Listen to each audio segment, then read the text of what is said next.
ओम नमः शिवाय। स्कंद पुराण में अब आगे की कथा, जिसमें नंदभ्रत और बालक का संवाद चल रहा था। अब नंदभ्रत को बालक के बारे में जानने की इच्छा हुई। इस पर बालक ने कहा कि वे 8वें जन्म में ब्राह्मण कुल में उत्पन्न हुए थे। उनका नाम धर्मजालिक था। वेद वेदांतों धर्म शास्त्रों का अर्थ जानने वाले विद्वानों में श्रेष्ठ थे। लोगों के लिए धर्मों का विस्तार करते, परंतु स्वयं मांस मदिरा का पान, झूठ, लोभी, पराई स्त्रियों के साथ रमण करना उनका रोज का कार्य था। जो लोग उन्हें जानते थे वे यथार्थ स्वरूप धर्मजालिक कहकर पुकारते थे। अब अंतकाल आने पर यमलोक में गए, वहां नरक मिला।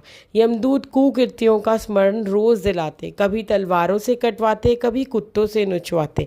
ऐसे ही बहुत वर्षों तक वहीं पड़े रहे। अत्यंत यातना भोगने के उपरांत यमदूतों ने किसी प्रकार छोड़ दिया।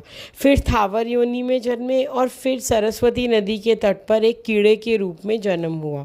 एक दिन रथ की आवाज़ सुनकर डर गए और भागने लगे। इसी बीच घूमते हुए वेद व्यास जी उधर आ निकले। वे सब जीवों की भाषा जानते थे।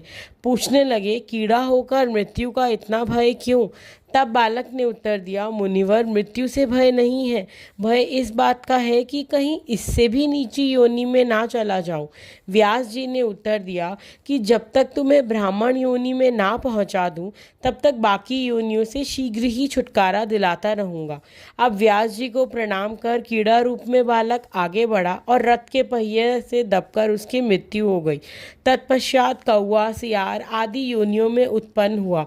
तब व्यास जी ने पूर्व जन्म का स्मरण करा दिया।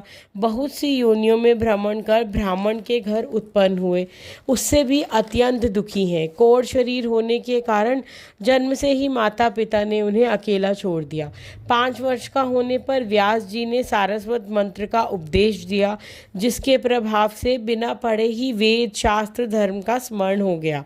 फिर उनकी आज्ञा से भगवान कार्तिकेय के क्षेत्र में नंदभ्रत को आश्वासन देने, बहुदक तीर्थ में प्राण त्यागने और महिसागर में हड्डियां डलवाने के लिए आए हैं। उसके बाद आगे जन्म में मैत्रेय मुनि कहलाकर मोक्ष को प्राप्त करेंगे। अब नंदभ्रत के हृदय में पुनः धर्म के लिए दृढ़ता आ गई और बालक से उनकी सेवा की अनुमति मांगी। इस पर बालक ने महिसागर में उनकी हड्डियां डालने को कहा।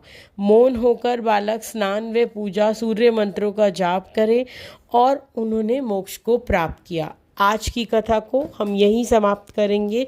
कथा पसंद आ रही हो तो कल पुनः 4 बजे हमारे चैनल से जुड़ें।